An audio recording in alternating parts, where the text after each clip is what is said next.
Satou, ici. L'expérience la plus proche d'une garden party que j'ai jamais vécue, c'est le mariage en plein air d'un ami. C'est peut-être inévitable, car il y a peu de maisons au Japon avec un jardin assez grand pour accueillir une fête. J'aurais aimé pouvoir m'entraîner avec les 8 épéistes de Shiga, moi aussi. Quand nous sommes allés chercher Dame Karina à la résidence royale du baron Muno, elle s'est immédiatement mise à râler. Ne sois pas absurde, le vicomte Nina lui a donné une claque sur la nuque. Ce qu'il te faut, c'est un entraînement pour ne pas te ridiculiser lors des réceptions. Je ne veux pas aller à cette stupide garden party. Tu préfères rester chez toi, au manoir, et apprendre les bonnes manières, alors? Eh bien, Karina s'est tue. À en juger par son expression, c'était un choix entre le marteau et l'enclume. Ça fait aussi partie de ton entraînement. Tu es la partenaire de Satou pour la soirée, sois pleine d'énergie. Je sais ça.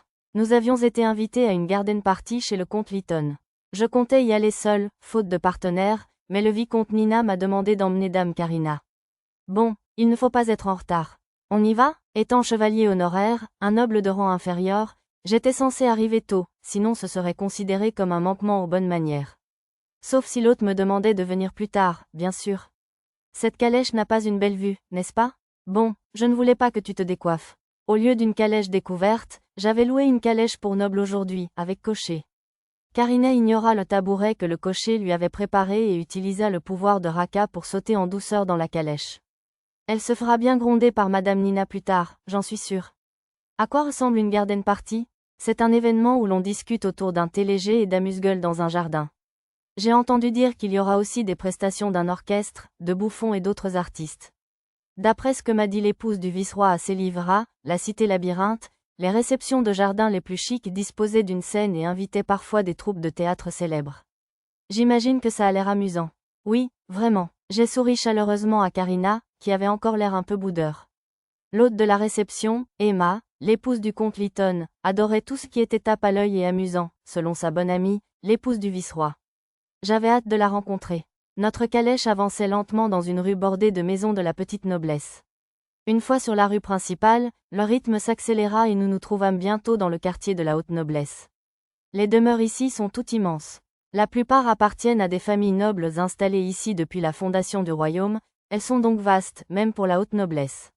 Elles étaient vraiment immenses. Je ne savais pas pourquoi, mais les manoirs des seigneurs féodaux semblaient relativement éloignés du château, bien qu'ils se trouvent dans le même quartier.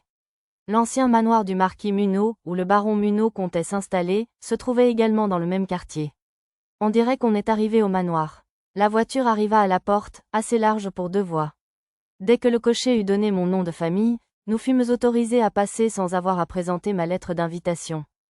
Le portier tenait ce qui ressemblait à une liste d'invités, ce qui devait être la raison pour laquelle il avait su nous laisser entrer. Au lieu du rond-point juste devant l'entrée, on nous dirigea vers un parking un peu plus loin. Le premier était probablement réservé aux nobles de haut rang. Effectivement, les autres personnes près de notre parking ressemblaient toutes à des nobles de rang inférieur comme moi, des marchands et des ouvriers. Ils portaient tous des lettres d'invitation. J'ai laissé mes cadeaux pour le comte Lytton et sa femme à un majordome qui attendait à l'entrée et j'ai escorté Dame Karina jusqu'à la garden party. Elle a failli trébucher et me donner des coups de pied à plusieurs reprises, par pure nervosité, mais je n'ai pas protesté, appréciant la sensation agréable contre mon bras. Tiens, je ne crois pas que nous nous connaissions, les jeunes. Une fois entrés dans le jardin, un marchand s'est approché de nous.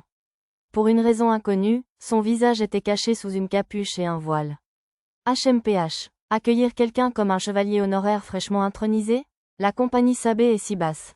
Chez contrairement à la compagnie Gokud de la capitale royale, nous, humbles demi-humains, vivons et mourons par le réseautage. Le marchand, plus riche et grossier, a ricané et s'est éloigné avec son entourage. Les autres marchands m'ont tous lancé des regards scrutateurs, puis ont rapidement perdu tout intérêt et se sont dirigés vers la fête. Mes excuses, mes collègues sont terriblement impolis. Je suis Omimudori du clan des Belettes Sabé, président de la compagnie Sabé. Un homme fouine? Effectivement, mon art indiquait qu'il était de race Wisself-folk. Je ne l'avais pas remarqué, tant il parlait couramment.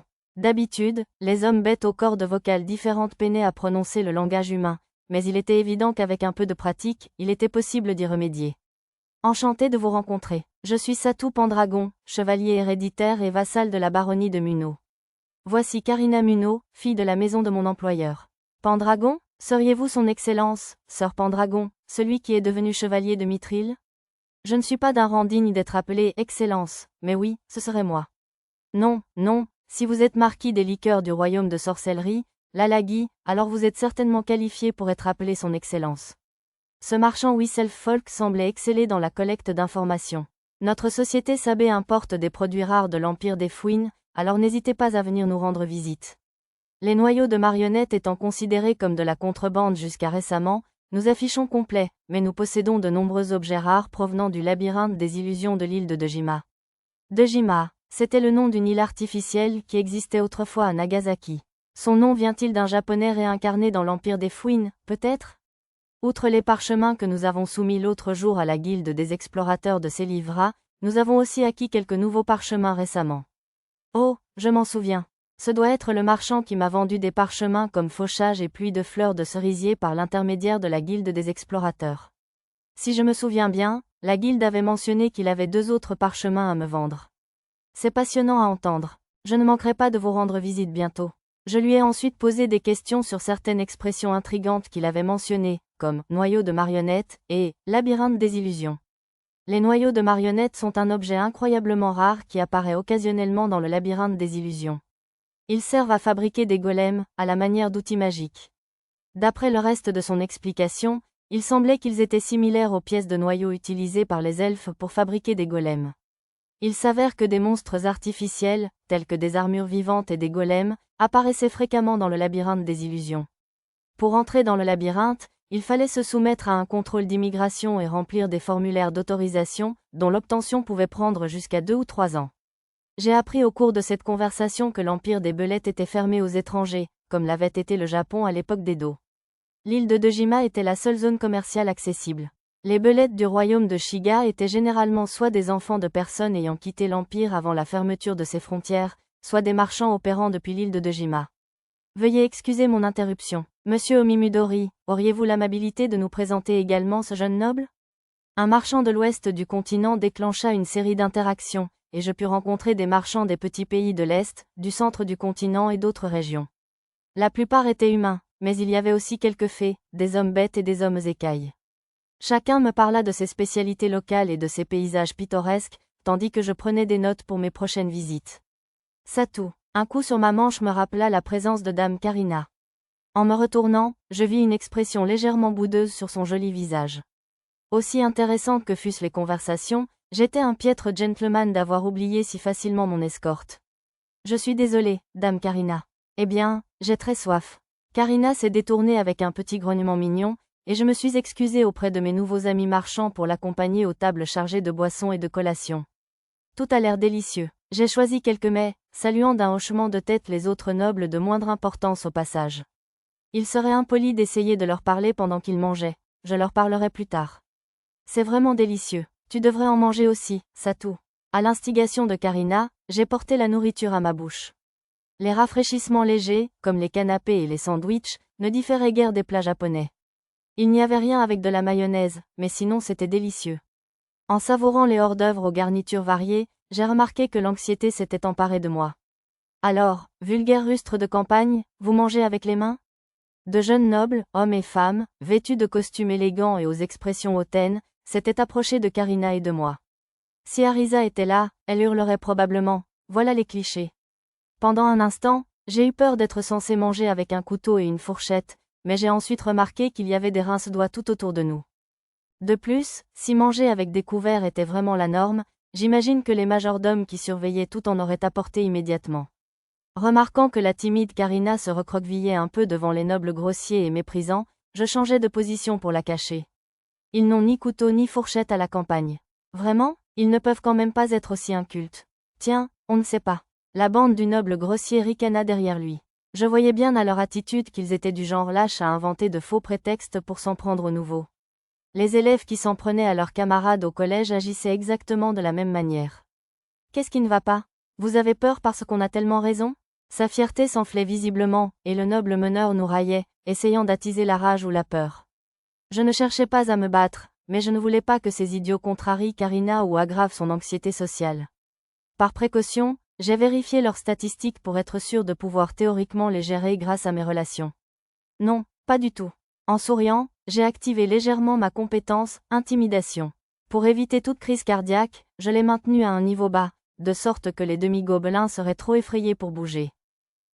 Attendez une seconde. Il a des ennuis. Les jeunes nobles, impolis, avaient tous l'air effrayés. Ça avait parfaitement fonctionné, alors. On va vous laisser tranquille pour cette fois. Le noble a pris un air insolent tout en reculant. Normalement, je m'en serais tenu là, mais une lueur noire dans le regard du meneur suggérait qu'il allait se venger, alors j'ai décidé d'agir. Si je n'arrêtais pas ça dans l'œuf, il pourrait commencer à répandre des rumeurs à mon sujet ou à me suivre partout. Puisque vous avez eu la gentillesse de me signaler ma bévue, pourriez-vous préciser ce que j'ai fait de si vulgaire? J'ai utilisé, clignement des yeux, pour m'approcher d'eux. Dégagez, le noble impoli a balancé sa canne pour tenter de me frapper sur le côté de la tête. Quel néandertalien! Ça aurait été facile à esquiver, mais comme je voulais que tout le monde voie que c'était lui qui avait été violent le premier, j'ai laissé la canne me frapper. Bien sûr, je ne suis pas masochiste de nature. J'ai utilisé armure magique, près de ma tête juste assez longtemps pour l'empêcher de me frapper directement. J'ai aussi utilisé la compétence peau de fer pour me clouer sur place. Plus grand que compétence acquise, corps immobile, plus grand que compétence acquise, corps indestructible, cela m'a permis d'acquérir quelques compétences. La compétence corps indestructible était quelque peu différente de la carapace défensive que j'avais obtenue auparavant. Quoi qu'il en soit, la canne s'est envolée des mains du noble après m'avoir frappé à la tête. Il s'est saisi le bras et a hurlé de douleur. Mon corps étant soudain devenu dur et lourd, la force avec laquelle il m'a frappé a dû se retourner contre lui. Je suppose que c'est comme lorsqu'un personnage de dessin animé essaie de frapper quelque chose de mou qui se révèle être dur comme la pierre. Il me fixait avec incrédulité, mais une lueur menaçante brillait encore dans ses yeux. Ce n'est pas vraiment mon genre, mais je me suis dit qu'il valait mieux le briser un peu plus. Quelque chose ne va pas? J'ai légèrement augmenté l'intensité de ma compétence, intimidation, et le jeune noble impoli s'est reculé, alarmé. Maintenant, pourriez-vous m'expliquer ce que j'ai fait de mal, s'il vous plaît? Cette fois, j'ai aussi utilisé ma compétence, interrogatoire. Point d'exclamation. Je suis désolé, je ne vous entends pas. Pourrais-je vous demander de parler un peu plus fort? On se moquait de vous. Normalement, les rustres qui n'ont rien à faire dans la capitale royale paniquent et s'excusent quand on dit ça. C'est juste pour rigoler. Sans broncher, grâce à ma compétence interrogatoire, il avoua que ce n'était qu'un prétexte pour nous harceler. Quelques nobles dans la foule qui nous observaient devaient être des victimes comme lui. Des regards meurtriers se posèrent sur le noble impoli après sa confession. Je ne voulais pas que ça dégénère, alors je me suis dit qu'il valait mieux les laisser tranquilles et conclure. Je vois, étant moi-même rustre, j'avais peur d'avoir offensé les raffinés habitants de la capitale royale. J'ai désactivé ma compétence, intimidation, et leur ai souri. Il ne me restait plus qu'à leur serrer la main et à nous quitter en termes que j'espérais amicaux. Mais non, bien sûr, ce ne pouvait pas être aussi simple.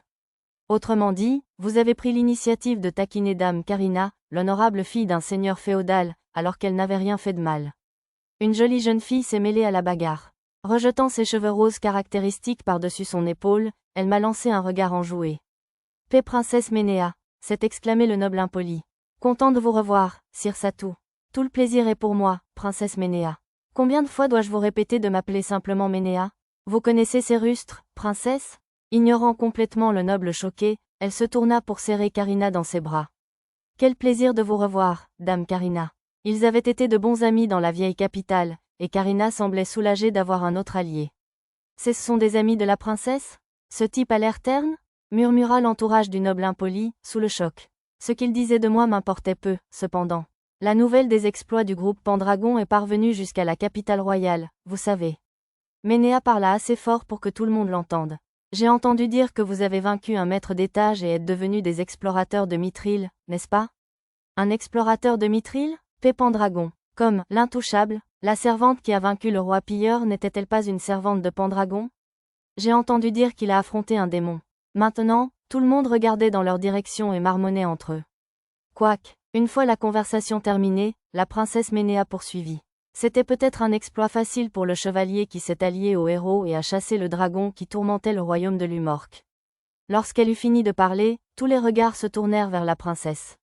Elle avait peut-être l'étoffe d'une actrice talentueuse. Il a chassé un dragon? Attendez, il connaît le héros? Waouh, je ne savais pas que vous étiez ami avec un héros, Satou. Hein? Je me suis retournée et j'ai aperçu un visage familier. Dame Elmina, il connaît aussi un membre des 8 Shiga? Et ils ont l'air si amicaux. À son arrivée, le noble impoli et son entourage ont tous poussé des cris de surprise. Si son armure habituelle de chevalier sacré lui allait à ravir, l'élégante robe blanche et bleu pâle qu'elle portait pour la fête lui allait aussi à ravir. Elle mettait en valeur sa beauté et sa décontraction en parfaite harmonie, accentuant encore plus ses charmes. J'ai noté le nom du créateur de la robe grâce à mon écran de réalité augmentée. Si on parle des exploits de Satou, pourquoi pas la fois où lui et moi avons combattu des démons mineurs et intermédiaires ensemble? Dame Elmina m'appelait habituellement Sir Pendragon, mais maintenant elle m'appelait Satou. J'imagine qu'elle voulait montrer que nous étions des amis proches, pour effrayer les intimidateurs potentiels. Un démon intermédiaire, comme celui qui a failli détruire la capitale du comté de l'Esso? Je suis stupéfait qu'ils aient survécu. Le centre de l'attention était désormais Dame Elmina. C'était impressionnant, en effet, dit fièrement Dame Elmina. Il a défié ce démon intermédiaire avec rien d'autre qu'une simple épée, sans même porter d'armure. Pour une raison inconnue, Dame Karina et la princesse Ménéa parurent irritées. Dame Elmina, c'est vrai? Demanda le noble impoli. Qui êtes-vous déjà? Mais oui, c'est vrai. Si vous voulez en découdre avec Satou, vous avez intérêt à avoir une armée ou deux prêtes. Une armée? Les affirmations exagérées d'Elmina firent pâlir le noble. C'est vrai, je te le dis pour ton bien, à moins de disposer de guerriers aguerris capables d'affronter au moins un démon intermédiaire, tu ferais mieux de ne pas te faire de Satou un ennemi. Elle eut un sourire désagréable et lui pointa un doigt au visage. Sans compter que Satou se fiche de la richesse ou du statut social. S'il voulait te détruire, il t'écraserait comme un insecte sans se soucier de sa réputation. C'est ridicule, peut-être, mais c'est vrai. Il a même affronté Sir Gwen à l'épée et s'est soldé par un match nul. Sir Gwen, des 8 épéistes de Shiga. Le noble, impoli, me regarda, les larmes aux yeux. Je suis désolé, Sir Pendragon. Il semblait ne pas encore avoir tout à fait appris mon nom. S'il vous plaît, laissez-moi vous happer. Inutile de vous excuser. Le noble impoli me fixa d'un air désespéré. Je m'écartai pour révéler Dame Karina, qui se cachait derrière moi. Si vous devez vous excuser auprès de qui que ce soit, excusez-vous auprès d'elle, dis-je. Je suis désolé de vous avoir contrarié, mademoiselle. Moi, Mouchil Bonham, je vous présente mes plus sincères excuses. Il ne semblait pas non plus se souvenir du nom de Dame Karina. Le nom, Bonham, lui semblait familier, pourtant.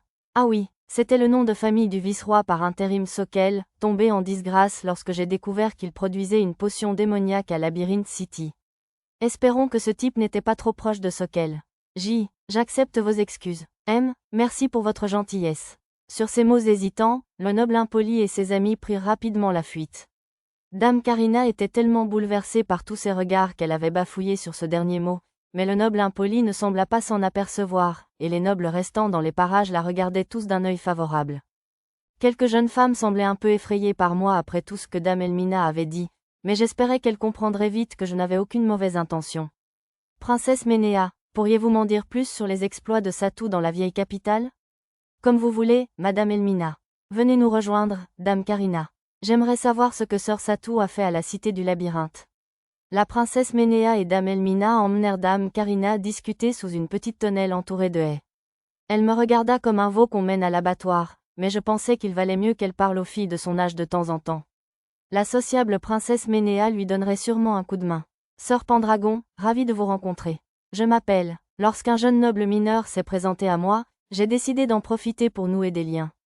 Après avoir échangé nos noms, et non nos cartes de visite, avec quelques autres nobles, nous avons commencé à faire connaissance grâce aux rumeurs.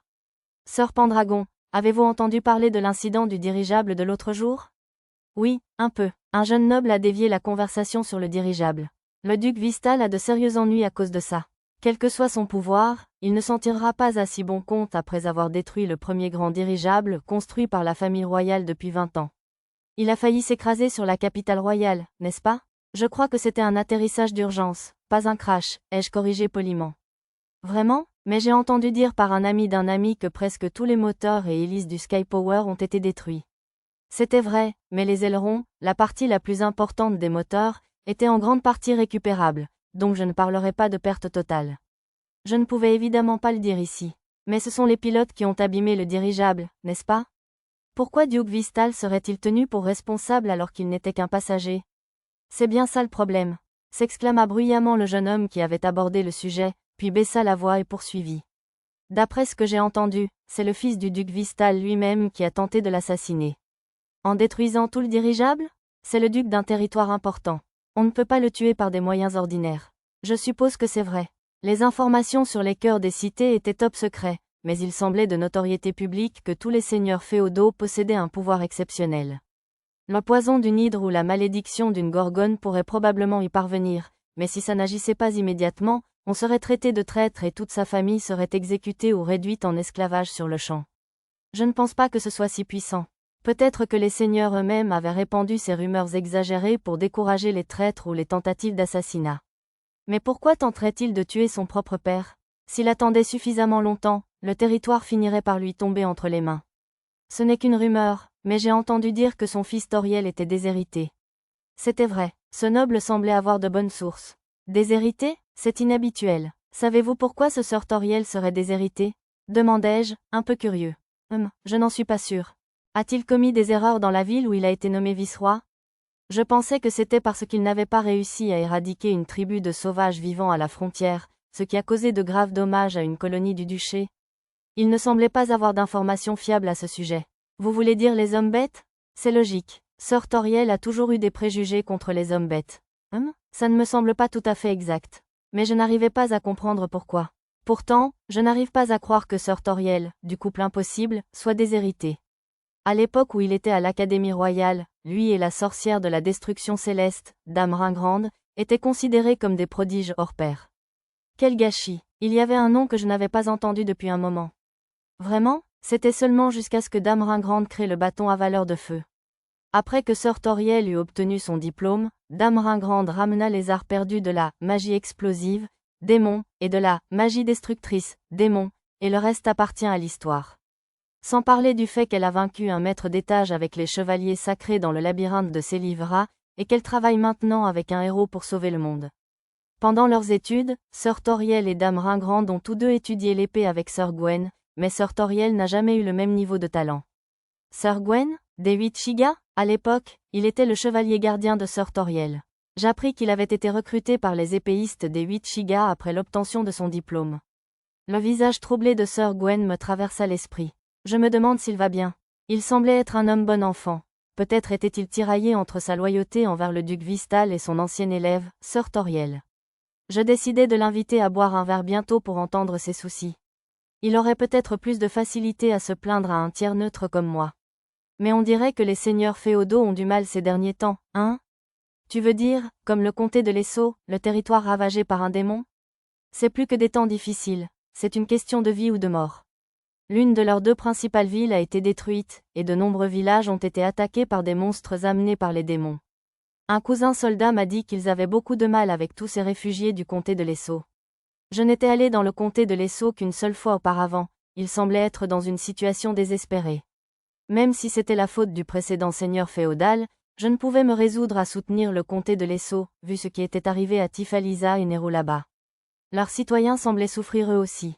Selon la nature de leur nouveau seigneur, j'envisagerais certainement de leur offrir un financement. Le pauvre jeune homme qui sera le prochain comte a fort à faire avec un endroit pareil. J'ai entendu dire que ses fiançailles avec la princesse ont également échoué. Vraiment? Au moins, il est tiré d'affaire pour avoir épousé une femme d'un certain âge, grogna un noble d'âge mûr, le visage rouge de vin. Tiens, surveille tes paroles. Même si tu es le maître des tomes interdits, tu ne peux pas parler ainsi d'un descendant direct du roi ancestral. J'étais étrange que le roi ancestral ait quelque chose à voir avec cette grossièreté, mais cela semblait être une offense grave. Le visage de l'homme passa du rouge vif au blanc pâle, et il implora les autres, s'il vous plaît, oubliez cette remarque irréfléchie. Franchement, tu veux être banni dans les terres d'Azur, ou quoi? Quelqu'un qui semblait être un ami du noble au visage rouge l'entraîna. On va te dégriser. Les terres d'Azur? C'est une colonie pénitentiaire au sud-ouest de la capitale royale. Depuis Célivra, la cité labyrinthe, elle semblait être au sud-sud-ouest, ou au sud-est du grand désert. Je me souvenais vaguement avoir entendu ce nom lors d'une discussion sur le châtiment des pillards. Si je me souvenais bien, c'était un territoire monstrueux où le taux de perte d'esclaves était extrêmement élevé. Un noble s'éclaircit la gorge bruyamment, puis changea de sujet. Tu as entendu la rumeur du monstre qui apparaît dans les bidonvilles nuit après nuit, dévorant les habitants? Un monstre dans la capitale royale? Alors qu'elle est protégée par une barrière aussi solide? Tu ne parles pas des morts-vivants qui apparaissent dans les cimetières et les maisons hantées? Attends, les morts-vivants peuvent apparaître en ville? Vous semblez tous un peu dépassés. Sérieusement, tu n'es pas au courant de l'incident majeur qui a eu lieu sur Main Street? 2 nobles commencèrent à évoquer avec suffisance l'incident démoniaque causé par le groupe d'adorateurs de Seigneur Démon, celui que Sir Gwen et moi avions combattu et vaincu. Je sais tout à ce sujet. Oui, c'est un autre incident. Le premier noble semblait bluffé, mais celui qui avait initialement abordé le sujet insista sur le fait qu'il faisait allusion à autre chose. Mais ce sont probablement ces adorateurs de seigneurs démons douteux qui sèment le trouble dans les bas-fonds. C'est possible, approuvai-je vaguement en consultant la carte au cas où. Hormis des golems ou des familiers apprivoisés par des dompteurs de monstres, il n'y avait aucun monstre à la surface de la capitale royale. Quelques morts-vivants de moindre importance rôdaient dans les égouts souterrains, mais ils semblaient être les serviteurs d'un nécromancien dont la base se trouvait dans les égouts. On aurait dit un méchant de bas étage, tout droit sorti d'un jeu vidéo ou d'un manga, mais comme le nécromancien et le mort-vivant n'avaient commis aucune infraction dans leur colonne de primes, il n'était probablement pas nécessaire de les écraser. J'ai quand même marqué le nécromancien sur ma carte, au cas où. C'est possible, puisque personne n'a vu le monstre et survécu, mais... Donc, il n'y a pas de témoins oculaires? Non, mais il y a bel et bien eu des incidents. Mon cousin, qui est soldat, dit qu'ils ont trouvé plusieurs corps dans les bidonvilles, apparemment dévorés par des monstres. Les morts-vivants dans les égouts étaient tous des squelettes, donc le nécromancien n'était probablement pas impliqué. Si ce n'est pas un monstre étrange invoqué par les adorateurs du Seigneur démon, c'est probablement juste un chien sauvage ou un loup, non? Très probablement. J'ai entendu dire que le héros avait déjà éliminé tous les adorateurs du Seigneur démon, et même si un monstre quelconque avait réussi à pénétrer dans la capitale royale, il y a la cérémonie de purification du mal à la fin de l'année. N'importe quel monstre s'enfuirait. Ma curiosité piquée au vif, j'ai posé quelques questions sur cette cérémonie de purification du mal. Ils m'ont expliqué qu'il s'agissait d'un rituel magique lancé tous les 6 mois à l'aide de calices sacrés ou de Saint Graal, qui avait pour effet de chasser tous les monstres dans ou autour de la capitale royale. Cette fois, ils en organisaient une version plus grande, tous les 6 ans, utilisant le calice sacré de la famille royale et les Saints Graal de divers ducs. Le calice sacré que portait Somiena, la plus jeune fille du duc Vistal, devait donc avoir été apporté ici pour cette cérémonie. Est-il possible d'assister à la cérémonie? Hormis les mykos de 6 temples et les prêtres et prêtresses de haut rang, seule la famille royale, les seigneurs féodaux et les chefs de famille nobles de haut rang y assistent généralement. Dommage. Si je demande au baron Munot, il pourrait m'autoriser à y assister avec sa suite. Je devrais lui demander à mon retour. Oublie ça, le meilleur moment de la fin d'année, c'est évidemment la vente aux enchères. J'ai entendu dire qu'il y avait des tonnes de trésors exceptionnels cette année. Exact, puisque Sir Pendragon et Sir Mossad ont vaincu ses maîtres de salle. Il paraît qu'un noyau de marionnettes sera aussi en vente. Oh, c'est intriguant. Selon le prix, je devrais peut-être enchérir. J'étais curieux de savoir ce qui différenciait les golems elfiques. Ça risque d'être mal vu pour Satou de remporter l'enchère. J'ai décidé de demander à Eleuthérina, de la compagnie Eshigoya, de le faire à ma place. Tout le monde, le spectacle commence bientôt. Tandis que nous étions absorbés par la conversation, l'un des nobles de rang inférieur a pointé du doigt la foule. Effectivement, la musique commençait à résonner dans le jardin, et le nombre de nobles à l'allure distinguée avait augmenté. Des bouffons et des ménestrels déambulaient également dans les environs, se produisant devant les invités. Il y avait même un espace avec des jeux ressemblant aux fléchettes et aux lancers d'anneaux, ainsi qu'un sport qui semblait être un croisement entre le croquet et le bowling. On dirait que l'orchestre de Laxton se produit. Waouh, normalement, il faut au moins 2 mois pour obtenir des billets pour leur concert, mais ils les ont engagés pour une fête. Pas étonnant que les garden parties chez le comte Lytton soient si célèbres. Il y aura aussi un concert solo d'un musicien célèbre plus tard dans la journée. Ça a l'air vraiment excitant. Nous avons discuté en nous dirigeant vers la scène installée dans le jardin. Comme les sièges étaient déjà occupés, je me suis placé au fond avec les autres nobles mineurs pour écouter la performance. Je n'ai pas un très bon sens du rythme, mais leur performance était si incroyable que même moi, je pouvais dire qu'elle était spéciale. Même en plein air, sans l'acoustique d'une salle de concert, ils rivalisaient avec l'orchestre qui jouait avec Cyril Toa, la chanteuse dans la vieille capitale. Finalement, la chanson est passée à un solo. Waouh! Le soliste était si incroyable qu'il était difficile de croire que le même interprète avait été enterré parmi les autres membres de l'orchestre pendant tout ce temps. Il avait dû privilégier l'harmonie du groupe jusqu'au solo. Ce dernier était si expressif qu'un paysage magnifique semblait envahir mon esprit lorsque je fermais les yeux pour écouter la musique. À la fin du solo, je poussai un léger soupir, et un tonnerre d'applaudissements marqua la fin du concert. Quelle performance! Oui, j'ai l'impression que mon cœur et mon esprit ont été purifiés. Les autres nobles à nos côtés discutaient tous de la même manière. Alors que nous baignions tous dans les échos de cette performance incroyable, une voix rauque nous rapa soudain les oreilles. Combattez-moi en duel, Sir Pendragon. Le noble impoli était de retour avec sa troupe, tenant un instrument de luxe dans une main. Quelqu'un avait dû lui apprendre à prononcer mon nom correctement. Vous battre en duel. Je vais vous montrer le talent d'un musicien qui a autrefois étudié auprès du célèbre Kestra. Il semblait très sûr de son talent musical. Les paroles de Dame Elmina ont dû le convaincre qu'il n'était pas de taille à me battre, alors il a dû choisir de me défier dans un duel artistique. Quand avez-vous étudié avec moi? Une voix masculine raffinée s'éleva de l'autre côté de la foule. C'était le musicien qui venait d'interpréter ce solo.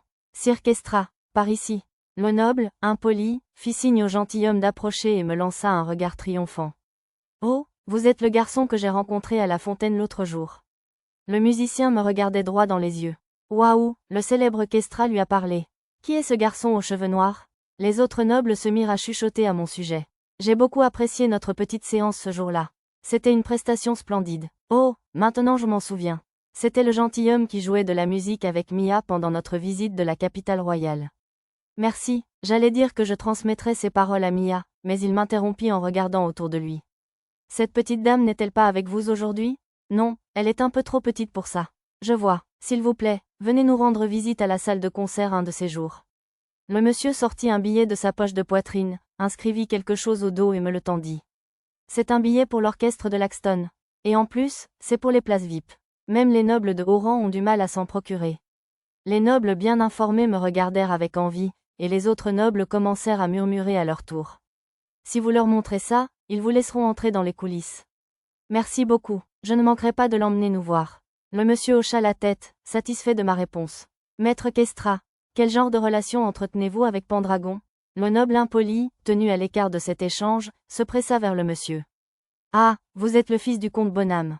Jeune homme, le monsieur ne semblait pas se souvenir du prénom du noble impoli. Quel genre de relation? Il me jeta un coup d'œil. Je l'ai croisé par hasard lors d'une promenade. Nous avons eu droit à un charmant petit concert. Le gentilhomme sourit chaleureusement, déclenchant une nouvelle vague de bavardage parmi les nobles. Il est si bon que même le maître le reconnaît. Je vous demande pardon, jeune homme. Mais je vous demande de cesser de m'appeler maître. Ce titre est réservé à mes élèves. Mais vous avez enseigné la musique chez nous. Sur invitation du comte Bonham, je suis venu à la maison principale à l'époque pour vous écouter et vous conseiller, mais j'ai rendu de telles visites à bien des foyers. Le gentilhomme interrompit sèchement les tentatives désespérées du noble impoli. Il semblait être un homme doux, mais visiblement strict en matière d'art. Bon, j'ai une autre représentation aujourd'hui, alors je vais saluer Dame Emma et je m'en vais. Après un bref regard au noble tremblant, le gentilhomme m'adressa un sourire enjoué et s'éloigna. Les autres nobles présents le regardèrent partir, puis se retournèrent pour nous regarder, le noble impoli et moi. J'aurais aimé pouvoir m'éloigner moi aussi, mais si je laissais les choses ainsi, le noble impoli risquait de péter les plombs. Alors, à propos de ce duel musical. Ne te vante pas trop, Pendragon.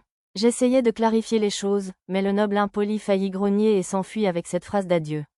J'avais l'intention de perdre lamentablement ce duel musical et de le laisser assouvir sa soif de vengeance. Malheureusement, je suppose que cela a fini par le retourner contre lui. Veuillez excuser mon intrusion. J'étais en train de dissiper les malentendus concernant l'affaire des musiciens et de ralentir les rumeurs qui se répandaient parmi les nobles lorsqu'une élégante servante s'approcha de moi. Vous êtes sœur Pendragon, je crois? Lady Lytton demandait de vos nouvelles. Je m'excusai auprès du groupe de nobles et suivis la servante pour voir Lady Emma Lytton, l'épouse du comte et hôte de la soirée. Elle était assise à une table au centre du vaste jardin, entourée de nobles aux robes tout aussi extravagantes. D'après mon affichage en réalité augmentée, il s'agissait toutes d'épouses de nobles de la haute société comme Lady Lytton. Près de la table se trouvait une énorme pile de cadeaux offerts par les invités. Les miens s'y trouvaient, encore fermés. J'espérais qu'elle s'en occuperait bientôt, ils comprenaient des confiseries fraîchement préparées. Alors, vous êtes la nouvelle favorite de Rethel, hein? Lady Lytton était une beauté féminine et raffinée, avec de charmants traits juvéniles qui trahissaient sa quarantaine. Le Rethel, qu'elle mentionnait était le prénom de l'épouse du vice-roi à Labyrinth City. D'après elle, Lady Lytton avait une grande influence dans la sphère sociale de la capitale royale, il valait donc mieux que je reste dans ses bonnes grâces. Toujours assise, elle me lança un long regard scrutateur, puis me tendit une main gantée de blanc. Je suis Satou Pendragon, chevalier honoraire et vassal de la baronnie de Munot. C'est un plaisir de faire votre connaissance. Je me présentais en utilisant la formule traditionnelle qu'on m'avait apprise lors de mon cours de bonne manière. Puis j'embrassai sa main tendue, si légèrement que j'effleurais à peine le gant blanc. Je n'avais jamais fait cela en dehors de mes cours de bonne manière, mais j'étais maintenant content de l'avoir mémorisé. Oh là là, je m'attendais à un explorateur un peu rustre, mais je vois que vos manières sont impeccables. Son regard critique s'adoucit, visiblement impressionné par ma démonstration. J'ai entendu dire que vous aviez sauvé notre Archer à Labyrinth City. Permettez-moi de vous remercier. Si jamais vous avez des ennuis dans la capitale, je serais ravi de vous aider, ne serait-ce qu'une fois. Ce n'était pas vraiment important, mais j'apprécie sincèrement vos gentils mots. Entre le noble grossier de tout à l'heure et les nobles délinquants du musée, la capitale royale semblait avoir un problème avec les nobles à l'ego surdimensionné. Recevoir l'aide d'une personne influente dans la capitale royale était assurément rassurant. Ceci dit, j'ignorais que le jeune maître Archer ait un lien quelconque avec la famille Lytton. Nous ne sommes pas liés par le sang. C'est le fils d'une amie proche. J'aurais détesté l'avoir pleuré. Vous remercier est le moins que je puisse faire. Après cela, elle murmura. De plus, Rethel ne pourrait pas aider publiquement à cause de sa faction. Ah, c'est donc ce genre de relation.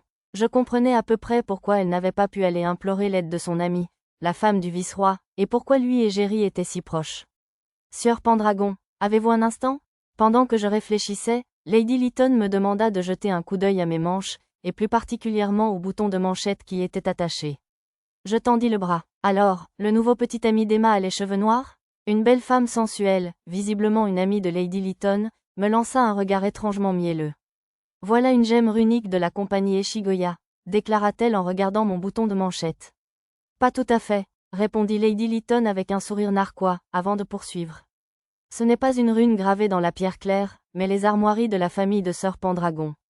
Et cet extérieur est une pierre précieuse travaillée, pas du verre coloré, n'est-ce pas? Sûrement pas. Je n'imagine personne d'autre que la légendaire maître de la magie des joyaux Gemma a créé une telle chose. Mais la seule façon d'inscrire son blason dans une pierre claire et de la placer dans une gemme transparente serait d'utiliser la magie de la terre, n'est-ce pas? C'est exact. J'ai hoché la tête. La beauté sensuelle continuait de me fixer, accentuant la douceur de son expression sirupeuse. Je suppose que tu ne me dirais pas comment tu as fait? Il serait facile de lui donner le nom d'Akindo, mais ce serait compliqué s'il essayait d'en savoir plus sur lui. J'ai donc utilisé la technique japonaise classique, un sourire vague. Lady Lytton a ricané. Rayuna, on dirait bien que certains hommes peuvent te résister, après tout. Ce n'est pas ça, Emma. Il n'est pas sous mon charme au point de le rendre muet. Mais voyons, serais-tu prête à m'en procurer un, alors? Cela prendrait du temps, car le bijoutier qui a fabriqué celui-ci vit dans un pays assez lointain, mais si tu es d'accord, je serais ravie de transmettre ta demande. C'est un processus très complexe, donc il ne peut en fabriquer qu'un nombre limité. J'ai décidé d'inventer une excuse pour limiter le nombre de commandes afin de ne pas être submergé de commandes personnalisées. Oui, bien sûr. Pas vrai, Emma? D'accord. Gardons ça secret. Alors, combien ça coûterait? J'ai utilisé mon talent, estimation, sur mes propres boutons de manchette pour vérifier. Il n'était que 5 pièces d'or ce matin-là, mais maintenant que tous ces nobles les convoitaient, leur prix avait presque triplé pour atteindre celui d'une larme du ciel de taille similaire. J'imagine que les femmes de la noblesse adorent ce genre de choses brillantes. Je crois que cela dépend de la taille de la pierre précieuse. D'autres motifs que les armoiries familiales sont également possibles, mais le bijoutier a dit qu'il aurait besoin d'un échantillon de gravure pour référence. J'ai donné le prix, estimation, pour un bouton de la taille de mes boutons de manchette, puis j'ai ajouté environ 20% de plus pour un bouton de la taille des broches et pendentifs que ces femmes portaient. Oh là là, ce n'est pas autant que je l'espérais. Mais ça ne couvre tout de même pas votre commission d'intermédiation, Sir Pendragon? Vous devez simplement inclure plus que la commission du marchand. Les yeux de la belle sirupeuse s'écarquillèrent tandis que Lady Lytton me grondait. Elle disait que la norme pour une commission d'intermédiation se situait entre 5 et 30%. La remerciant de sa gentillesse, j'augmentais le prix de 5%, comme elle le suggérait, et notais leur commande. Oh, je sais, je m'excuse d'avoir soulevé ce point juste après avoir pris votre commande, mais, dis-je, et je leur demandais s'ils accepteraient d'ouvrir les cadeaux que j'avais apportés. Tiens, qu'avons-nous là? Lady Lytton demanda à l'une de ses servantes d'aller chercher mes cadeaux, puis les ouvrit elle-même et regarda à l'intérieur. Bon sang, c'est vraiment quelque chose, non? S'exclama-t-elle, surprise, en sortant un pendentif orné d'une imposante larme du ciel. Sir Rayleigh m'a dit un jour qu'une larme du ciel serait le cadeau idéal pour vous, alors j'ai demandé à un ami marchand de me vendre ce qu'il avait de meilleur à offrir. J'avais fait fabriquer cela par un elfe artisan lors de notre visite dans la forêt de Bolénan, car le fils du vice-roi, Rayleigh, m'en avait parlé il y a quelque temps. Malgré sa forme de larme, comme son nom l'indiquait, cette mystérieuse pierre précieuse scintillait et reflétait la lumière avec autant d'éclat qu'un diamant taille brillant. Et bien qu'on l'appelle une pierre précieuse, on ne la trouvait pas dans les mines. Elle était issue de la sève d'un arbre qui ne poussait que dans les régions riches en esprit, et aucun humain ordinaire ne savait les fabriquer. Ces arbres étaient assez communs dans la forêt de Bolénan, où l'on utilisait ce matériau pour fabriquer de la vaisselle et des décorations durables. C'est remarquable, sa transparence est encore plus grande que celle de la larme du ciel que Sir Rayleigh m'a rapportée tout droit du royaume d'Ishrali. On pourrait presque dire que c'est la larme de fée des légendes. Remarquant le regard mielleux de la femme, je l'ai rapidement informé qu'il s'agissait d'une denrée rare que le marchand avait trouvée par hasard, et que je ne pourrais probablement pas en commander à nouveau. J'espère que Rethel ne m'en voudra pas de garder un si beau bijou pour moi. Elle n'est pas du genre à se fâcher pour une chose pareille. De plus, il me restait 2 exemplaires de ceux-ci, fabriqués par l'artisan Alua, et je prévoyais déjà d'en offrir un à l'épouse du vice-roi. J'avais envisagé de faire porter le dernier à Dame Karina pour ses débuts mondains, mais après avoir vu la réaction de Dame Lytton et des autres, il valait mieux attendre. Cela irait à l'encontre du but recherché si Karina devenait la cible de la jalousie. Mon Dieu, c'est vraiment magnifique. Sœur Pendragon, je vous appellerai Satou à partir de maintenant. Ça vous va? J'en serai honorée, Madame Lytton. Je vous autorise à m'appeler Emma. Merci beaucoup, Dame Emma. Les autres femmes autour d'elle ricanèrent de surprise. Visiblement, il était rare qu'elle se laisse appeler par son prénom. Je m'étais préparée depuis que la femme du vice-roi m'avait dit que Lady Lytton aimait taquiner les gens, mais je m'inquiétais peut-être pour rien. Maintenant que nous avions fait un peu connaissance, je leur ai aussi suggéré de goûter les douceurs fraîches que je lui avais offertes avec le pendentif. C'est un peu différent du castella dont Rethel se vantait dans sa lettre, non? Oui, ça s'appelle un gâteau roulé. Eh bien, c'est tout simplement délicieux. Emma, celui-ci est aux fraises. La beauté sirupeuse couina comme une jeune fille. J'imagine que la bonne chair peut faire revivre les jeunes années. Pendant que nous savourions les amuse-gueules avec du thé, je demandais aux dames de me parler des célèbres studios de maquillage, ateliers de couture et autres boutiques de la capitale royale, ainsi que de leurs boutiques d'accessoires préférées, des créateurs célèbres, etc. Elles me donnèrent même des lettres de recommandation. Je comptais y emmener mon groupe et Dame Karina prochainement. Voilà, noble rustre, réglons ça. Après m'être excusé auprès de Dame Lytton et de ses compagnons et être retourné dans la zone où les autres nobles étaient rassemblés, le noble impoli me poursuivit de nouveau. Il se tenait devant moi, l'air suffisant, suivi de sa suite. Ils portaient tous des rapières en mithril, des épées magiques richement décorées et autres armes similaires à la ceinture. Il y avait même un chevalier sacré avec une lance jaune, c'était Jagou, celui qui avait engueulé Lisa et moi au quartier général des chevaliers sacrés. Pendragon? Eh bien, quelle coïncidence. Le noble impoli avait dû l'appeler en renfort, même s'il semblait avoir oublié de dire au chevalier à qui il allait s'opposer. Allez, sire Jagou, montrez à ce rustre arriviste la véritable force des fiers chevaliers sacrés de la capitale royale. Très bien, tandis que le noble impoli paraissait triomphant, sire Jagou était plutôt pâle. Sire Jagou est un candidat de choix pour les 8 épéistes de Shiga. Il est à la hauteur des puissants guerriers qui peuvent même vaincre des démons intermédiaires. Je suppose qu'il a dû chercher des guerriers aguerris capables d'affronter au moins un démon intermédiaire, comme Dame Elmina l'avait dit plus tôt, et qu'il s'est emballé en pensant en avoir trouvé un. Cet excès de confiance était sans doute la raison pour laquelle il m'avait de nouveau traité de rustre. D'un autre côté, le chevalier à la lance jaune semblait profondément gêné par la façon dont le noble grossier le vantait. Puisqu'il essayait d'intégrer les Shiga 8, je suis sûr qu'il ne voulait pas se lancer dans un combat qu'il risquait de perdre devant un groupe de nobles célèbres lors d'une garden party. Maintenant, duel, Sir Jagou sera mon mandataire. Puisque c'est une garden party, on dira que le premier coup gagne. Le noble grossier continuait de déblatérer. Vaincre Jagou serait simple, mais j'avais le sentiment que je n'y gagnerais rien, si ce n'est davantage de haine de la part de Jagou. Alors que je me demandais quoi faire, une main secourable m'est venue à l'aide. Je ne tolérerai pas que quelqu'un s'en prenne à notre cher Satou. Et qui, je vous prie, vous a autorisé à vous battre à ma fête? Je ne tolérerai pas une telle conduite dans mon jardin. Conduite par une servante, la sensuelle beauté et Dame Lytton intervinrent en ma faveur. La servante dut remarquer que les hommes cherchaient à se battre avec moi et le dit à Dame Lytton et aux autres. Madame Lytton, Madame Raffol. Nous essayons juste de défendre notre honneur, voyez-vous. Le noble impoli commença à s'excuser en hésitant. Tout cela lui semblait familier. D'abord la princesse Ménéa et Dame Elmina, puis le musicien, et maintenant Dame Lytton et compagnie. Ce serait un peu excessif, même si c'était une blague récurrente dans un manga. Où m'entraînez-vous, sire Dotumuru? Je suis venu ici aujourd'hui pour voir un ami, vous savez. Allons, ne soyez pas comme ça. Cette bataille a besoin d'un témoin, mais puisque Sir Jagou est le remplaçant, je suis sûr que ça ne sera pas long. J'entendis des voix familières dans la foule. Par ici, te voilà, Mouchil. Tiens, j'ai amené un témoin de valeur pour toi. Un ami du noble impoli entraîna un beau jeune homme. Derrière lui arrivait une ribambelle de jeunes nobles et de leurs épouses, toutes clignant des yeux. Rayleigh, tu es aussi impliquée dans ces bêtises? Mais si ce n'est pas Lady Emma et Lady Rayuna. Vous êtes toutes les deux aussi belles que jamais. Je suis juste venue voir un ami, alors j'espère que ces bêtises ne tarderont pas. Sir Pendragon, te voilà. Ce fut le deuxième fils du marquis Ashinon, Rayleigh, qui salua amicalement Lady Lytton avant de m'apercevoir et de sourire. Vous le connaissez, Sir Rayleigh? Bien sûr, il m'a sauvé la vie, il est propriétaire de la compagnie commerciale du Dragon que je dirige et il est l'un de mes meilleurs amis. À ces mots, le noble impoli tomba à genoux. Il espérait probablement qu'avoir à ses côtés le populaire séducteur Rayleigh l'aiderait, même s'il mettait Lady Lytton en colère. Maintenant, son entourage de nobles et le chevalier Jagou s'éloignaient furtivement de lui. Je suis venu dès que j'ai appris votre présence dans la cité royale. Je suis honoré. Votre voyage en mer a dû être rapide cette fois-ci. Tandis que je discutais avec Sir Rayleigh, nous sommes retournés à nos places, accompagnés de Lady Lytton et de ses compagnons. Avant son départ, Lady Lytton a dit au noble impoli. Sachez que si vous portez la main sur sa toux, vous vous faites un ennemi de la maison du duc Lytton. Entre les menaces de violence de Lady Elmina et celles d'ostracisme social de Lady Lytton, le noble impoli devait avoir le cœur brisé. Espérons qu'il se fondrait dans l'ombre et que nous pourrions continuer à visiter la capitale royale en toute tranquillité. Une fois le noble impoli parti, le reste de la garden party se déroula sans incident. Même la maladroite Lady Carina put discuter avec de nouvelles nobles, grâce à l'aide de la sociable princesse Ménéa et de la populaire Lady Elmina.